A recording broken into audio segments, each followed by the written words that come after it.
आदिवासी, जिसको मैं समझता हूँ कि हिंदुस्तान के इतिहास में शायद ही किसी आदिवासी को ऐसा पद मिला, उस आदिवासी को आपने गिरफ्तार कर दिया। एक फर्जी मामले में कोई एविडेंस है नहीं, कोई नाम है नहीं। कि ये देखिए, ये सरकार चाहती है कि कोई भी विपक्ष का मुख्यमंत्री अपने पद पे नहीं बैठे। अब ये अरविंद केजरीवाल के खिलाफ भी करेंगे। आपको मुझे मालूम है इनका मकसद ये है कि डबल इंजन सरकार होनी चाहिए, कोई विपक्ष की सरकार होनी ही नहीं चाहिए। डबल इंजन सरकार का तो मतलब यही है ना कि हमारी सरकार दिल्ली में भी और भाजपा की सरकार वहां भी। ये इनका मकसद है। अब होगा क्या, जब हेमंत जी वहां गिरफ्तारी में होंगे तो 10 केस और इनके ऊपर थोप दिए जाएंगे, और सब बनावटी केस है। ये भी बनावटी केस है। 10 थोप दिए जाएंगे और वो निकलेंगे नहीं, ताकि जब 2024 का इलेक्शन हो तो फायदा भाजपा को। हेमंत सोरेन जी की गिरफ्तारी हुई और वीरवार को हमने चीफ जस्टिस साहब को कहा कि इसकी जल्दी सुनवाई होनी चाहिए। उन्होंने शुक्रवार को एक स्पेशल बेंच बनाया और उस स्पेशल बेंच ने हमें कहा कि आप हाई कोर्ट याचिका डालिए। अब उन्होंने कहा ऐसे मामले पहले आप हाई कोर्ट में जाइए, उसके बाद अगर आपके खिलाफ कोई ऑर्डर होता है या आपको राहत नहीं मिलती तो आप सुप्रीम कोर्ट आइए।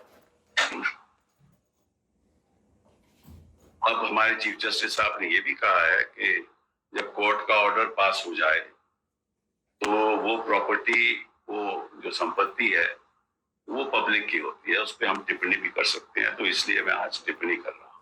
केवल हमें ये जानकारी मिलनी चाहिए कोर्ट के द्वारा कि किस मैटर्स में हमें यहाँ आना चाहिए और किस मैटर्स में हम नहीं आ सकते, क्योंकि हम लोगों को नहीं मालूम रहता कि अगर हम ऐसी याचिका डालेंगे कि सुप्रीम कोर्ट इस पे चर्चा करेगी, एडमिट करेगी, नहीं करेगी। हमें तो इतिहास का मालूम है, हमें यह भी मालूम है कि आर्टिकल 32 हमारा एक फंडामेंटल राइट है, फंडामेंटल राइट के चैप्टर में है। और मैं आज जनता के सामने कुछ बातें रखना चाहता हूं जिससे साफ जाहिर हो जाएगा कि सुप्रीम कोर्ट को कोई ना कोई सिस्टम बनाना चाहिए, कोई पॉलिसी, कोई नीति बनानी चाहिए जिसके आधार पे जनता को मालूम हो कि कब सुप्रीम कोर्ट आए और कब नहीं आए। मैं आपको कुछ उदाहरण देता हूं। अर्नब गोस्वामी के मामले में तुरंत 32 पिटीशन हुई और सुप्रीम कोर्ट ने उसको एडमिट किया और राहत भी दी। बिल्किस याकूब के मामले में भी ऐसा हुआ, विनोद दुआ के मामले में भी ऐसा हुआ। मधुले में, मैं पुरानी बात कर रहा हूं, वर्सेस स्टेट ऑफ महाराष्ट्र, वो कॉन्स्टिट्यूशन बेंच ने सुना। Kerala union of journalists article 32 में आए, उनकी सुनवाई हुई। अमीश देवगन की सुनवाई हुई। Meena versus state of UP, justice Kaul और जस्टिस धूलिया ने सुनवाई की। और सबसे ताज्जुब की बात यह है कि इन्फोर्समेंट डायरेक्टरेट आर्टिकल 32 में आई। अब बताइए, इन्फोर्समेंट डायरेक्टर को आर्टिकल 32 का राइट है नहीं, वो तो एक मानव अधिकार है जनता का। उन्होंने 32 की पिटीशन फाइल की, वो पेंडिंग है। Enforcement directorate versus state of Kerala एक है और enforcement directorate versus state of Chhattisgarh दूसरी है। स्टेट ऑफ यूपी, आपको मालूम होगा, मुख्तार अंसारी जेल में थे लुधियाना में, पंजाब में। 32 पिटीशन फाइल की गई कि इस शख्स को पंजाब से लेकर यूपी में भेजा जाए। वो 32 पिटीशन थी। नुपुर शर्मा जी की 32 पिटीशन थी।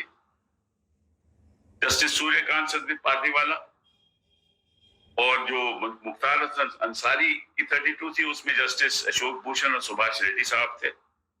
Mukesh Gupta versus state of Chhattisgarh, transfer of all investigation to CBI, ये 32 में हुई। Qurban Ali versus union of India, justice Ramana और जस्टिस सूर्यकांत और हेमा कोहली, इन्होंने 32 एडमिट की। और वो जो मुकेश गुप्ता की थी, वो जस्टिस अरुण मिश्रा और रविंदर भट्ट उस समय जज थे। शाहीन अब्दुल्ला, मैं ऐसे आपको सैकड़ों उदाहरण दे सकता हूं। मैं समझता हूं कि हिंदुस्तान के इतिहास में शायद ही ऐसा कोई मौका हुआ हो जब एक सिटिंग मुख्यमंत्री की गिरफ्तारी हुई। शायद ही हिंदुस्तान के इतिहास में ऐसा हुआ, और वो मामला भी 32 के लायक नहीं। हाँ, इतना जरूर होता अगर सुप्रीम कोर्ट हमें कहती कि आप अपना केस हमारे सामने रखिए, और केस सुनने के बाद सुप्रीम कोर्ट कह सकती थी इस मामले में हम इंटरफेयर नहीं करना चाहते, आप हाई कोर्ट जाइए। लेकिन ये कहना कि आप हाई कोर्ट पहले जाइए, कोई सुनवाई ना हो, या तो सुप्रीम कोर्ट हमें बताए कि किन मामलों में हम यहां आ सकते हैं, किन मामलों में नहीं आ सकते। तो अब होगा क्या? उनकी गिरफ्तारी हो गई, रिमांड हो गया। मैं आपको बताता हूं क्या होने वाला है। इसको कोई ताज्जुब की बात नहीं, हमें तो पहले ही मालूम था कि ये देखिए, ये सरकार चाहती है कि कोई भी विपक्ष का मुख्यमंत्री अपने पद पे नहीं बैठे।